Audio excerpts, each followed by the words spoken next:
Hi guys, welcome to my channel if you're new and welcome back if you're already subscribed. My name's Crystal and today we're going to go through my luxury wish list that I have for the rest of 2020 and most likely 2021 as well. But before we jump into the video, do not forget to subscribe to my channel if you aren't already and become a part of the family. I upload every Tuesday and Saturday at the moment and on a Thursday if I find the time to do so, which I have been doing lately. So do not forget to have that post notification bell turned on so that you don't miss any of the things that we are uploading over here on my channel. We upload so many different things. We talk about makeup, manifestation, minimalism, and also a little bit of luxury. Also, before we jump into the video, do not forget to go and check me out on my social media platforms as well. I have my Instagram on the screen for you guys to go and check me out over there. And without further ado, let's just jump straight into the video. I feel super out of practice. I actually haven't done a sit down film video for you guys in a while, to be honest. A lot of the stuff that I have uploaded lately has been pre-filmed because I've been going through the process of settling the contract on the new house that I just bought. I will tell you guys all about that in a video that's coming up, and I'll also tell you about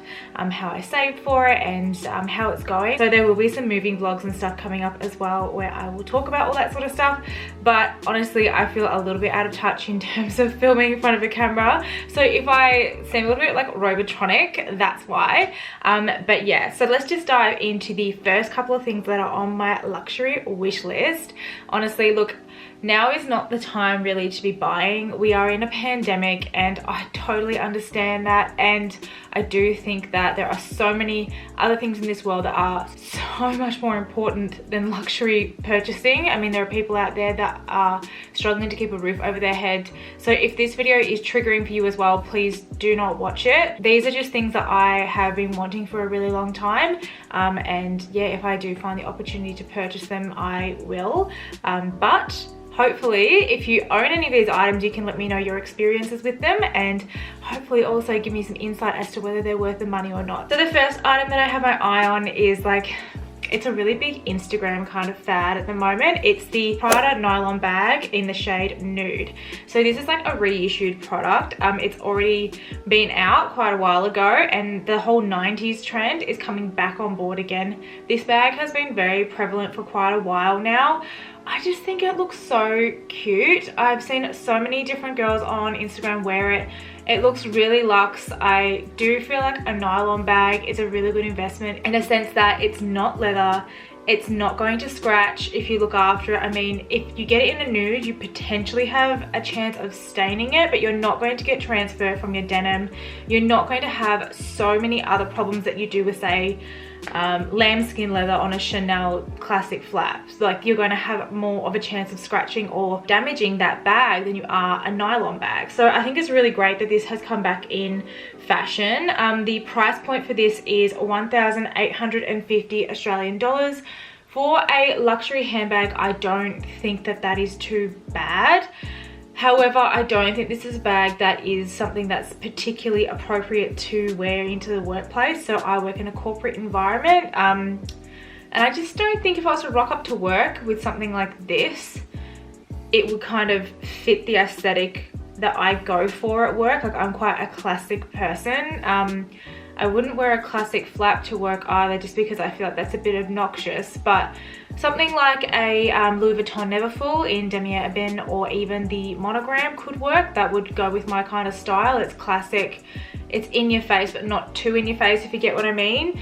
But I just don't think that this bag would be the best work bag. But for like your own personal life, I think that it could be really, really good. And I think it's just so cute. Like, the shape of it is just so nice. And like, you've got like the two different types of straps. Like, you can have the chain strap on it and then you can have the material strap. So you've got two different looks in there. So honestly, I do feel like you are getting value for money for that.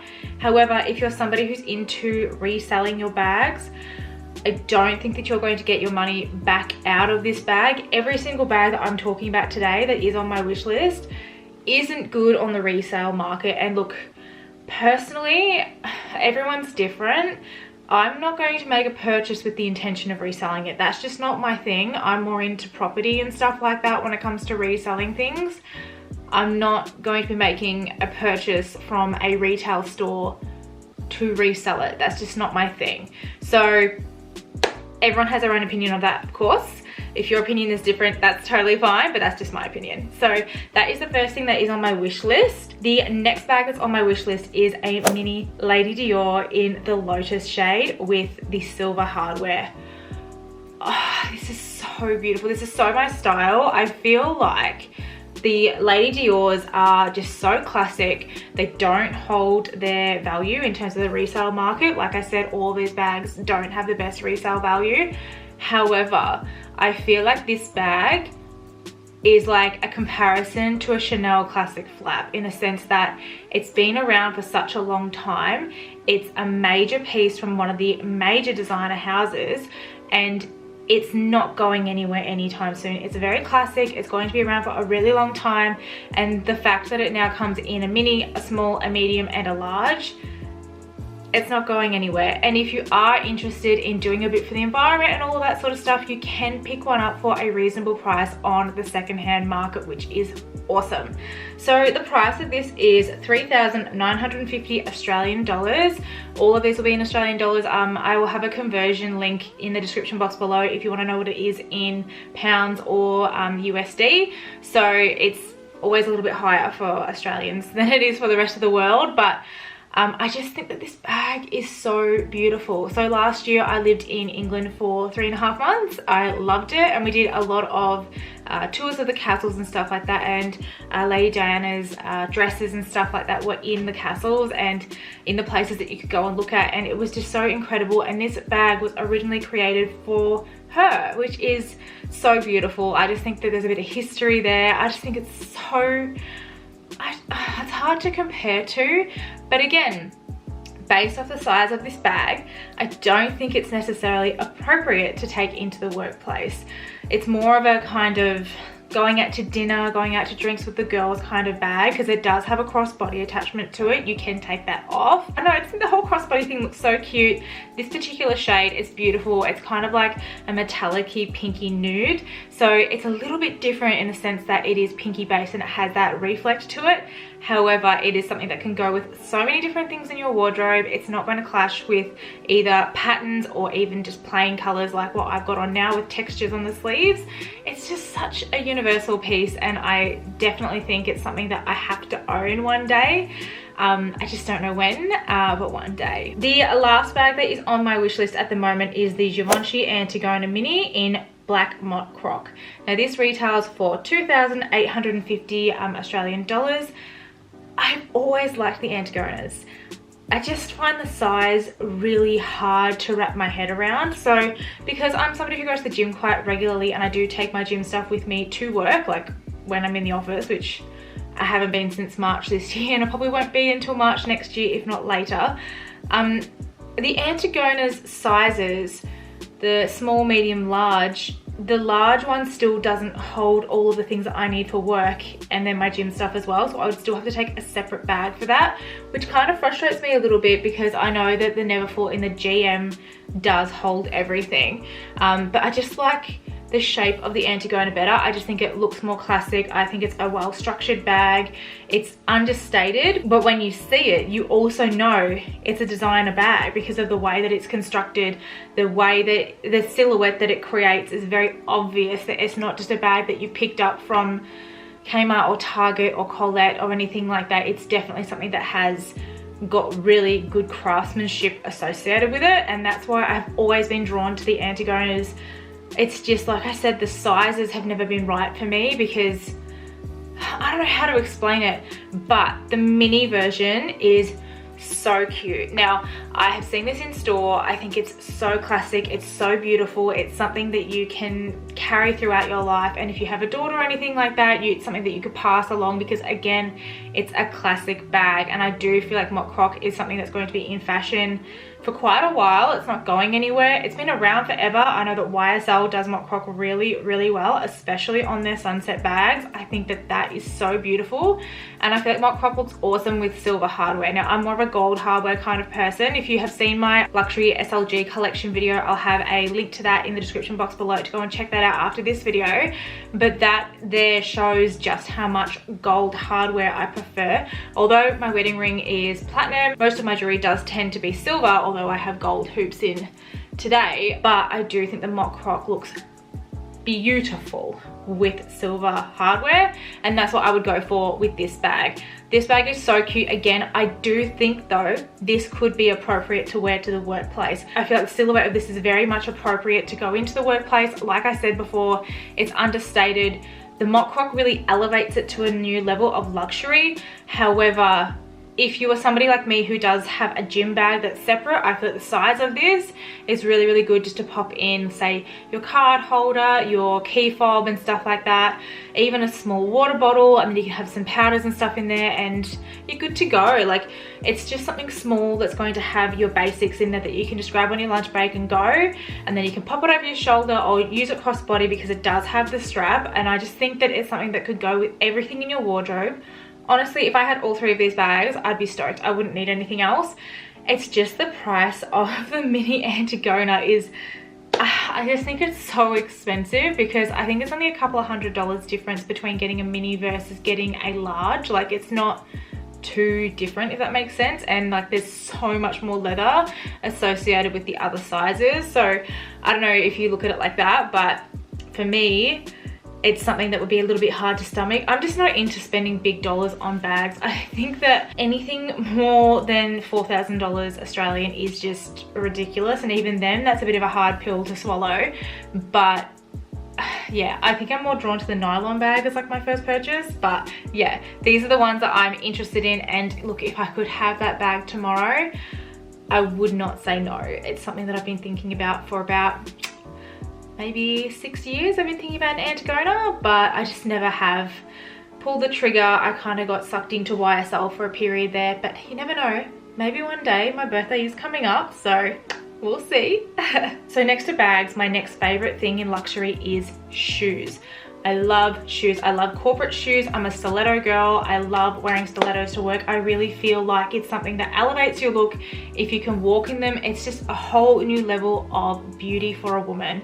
It's something that we can use to give us power, if that makes sense. Like, I feel like I am a boss ass when I've got my stilettos on, when I've got my corporate gear on. I feel like I can take on the world when I've got a boss pair of shoes on. So the first pair of shoes that I really want to get is the J'adore Dior slingback heels in the nude patent. I probably completely butchered the name of these shoes, but sorry. I saw Pia Mullenbeck wearing these shoes quite a while ago. I think it was around the time of her wedding. She was wearing these shoes as like her second pair of shoes to wear, I'm pretty sure, to her ceremony. I'm not 100% sure, don't quote me on that, but I do know that I saw her wearing them, and they just took my breath away. Like, you know when you see something on Instagram, or you see it on social media, or you see it in an advertisement, and you just go, wow, like, I want that in my life.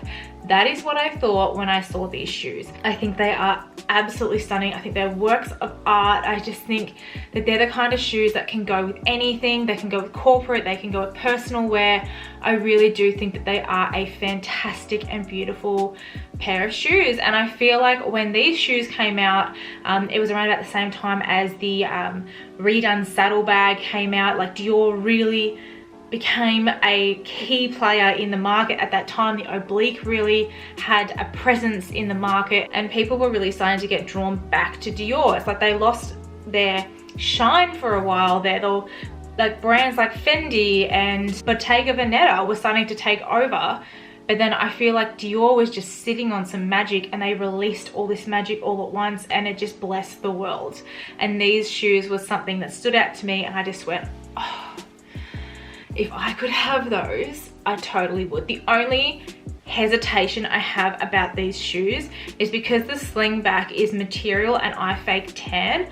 My concern is that the fake tan will rub off my heel and it will rub onto the material of the slingback shoe. If you have had these shoes, please do let me know if you've had that experience, because that is what is holding me back from this purchase. Like, if I had the money sitting here right now and I could go online and order these shoes, that would still be going through my mind. Would that still happen to my shoes? And I don't want to trash my shoes. Like, I'm not interested in doing that. So please let me know if you have had that experience, because that would change my wish list if that was the case. So the next pair of shoes is by Jimmy Choo. They're the patent leather mules with the diamond strap across the top of the heels. So a picture here, just because I think my descriptions are terrible, but these are stunning. Again, I want these in the patent black. I saw Lydia Elise Millen wearing these in the nude quite a while ago, about a year ago,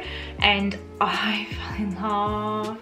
Instagram is so dangerous to me. Like, I just can't help myself when I see it on somebody and I see how they've styled it and I just fall in love with it. I can't help myself. I just think they're beautiful. But she looked so elegant and so beautiful and so classic in these shoes. I'm pretty sure they sold out like instantly, but honestly, these are the kinds of shoes I would wear them to my wedding if I had them in white. Like, I would totally think about it. The only thing is they are quite expensive. They retail for $1,240. So they're a little tiny bit more expensive than the Dior slingbacks, but I mean, look at them. They're so beautiful, and I love a stiletto. I love a mule. I feel like they really elongate the leg. It's a classic sort of look, and look, you can't go wrong with a beautiful pair of shoes. I honestly would probably pick shoes over bags. Like, that's just my thing. But at the same time, it's really hard because you're going to trash your shoes before you trash your bag. And I mean, I don't want to be walking around going, oh, I don't want to ruin my shoes. Whereas a bag, you can kind of protect it a little bit better. But I just feel so much more boss when I have an incredible pair of shoes on, because I just feel like it completely transforms your outfit. You can turn your outfit from like a 6 to easy an 8 or 9 just with an awesome pair of shoes, because not only will your outfit look good, you will feel better in your own skin as well. You'll feel boss, so you'll start acting boss, and that's the kind of attitude that I'm all about. So the last pair of shoes that I would love to get my hands on, it's a little bit tacky now. The brand's kind of taken a back burner. It's a pair of Louis Vuitton Pigalle Follies in the black painted leather with the red bottoms. I still think you can make these look classic. I still think that you can make these look extremely feminine. It's just that there is, like, I don't know, not the best connotations associated with the brand. I do still think that you can do it though. It's just about how you carry yourself and about how you style them. So these retail for 975 Australian dollars, which is the cheapest out of all three, but they also have the less embellishments out of all three shoes that I've mentioned today. I do like them. They're quite easy to style. I just don't know if I'd wear them in a corporate environment necessarily. I don't know, it'd be all dependent on how you would style them. But I do think they're a fantastic pair of shoes. If you don't wear them on your feet, they're great for decor, but if you're gonna spend that kind of money on shoes, you're gonna wanna wear them. So I don't know, there's something that puts me off them a little bit just because the stiletto becomes quite thin.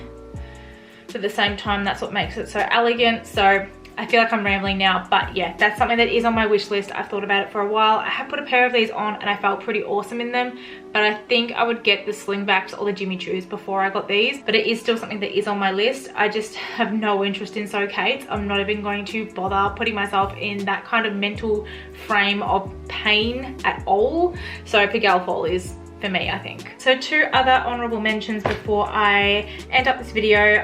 They're both by Louis Vuitton. I'm interested in the travel pouch in the 19 size and also the LV Agenda in the large size. So they're just two things popped on the end because they're kind of more accessory kind of things, so I just thought I'd pop them at the end. They're not as exciting as the other things, but they are items that I'm also considering on my Lux wish list. So thank you so much if you made it to the end of this video. I had so much fun filming this with you guys. I love doing videos on luxury. If you have any suggestions on other luxury videos that you'd like to see, please do let me know in the comments below and I'll be sure to film them for you guys. Do not forget to give this video a big thumbs up before you go, and also subscribe if you haven't already. I'll have a couple of videos at the end of this one for you guys to click on next, and I will see you guys in my next video. Thanks guys. Bye.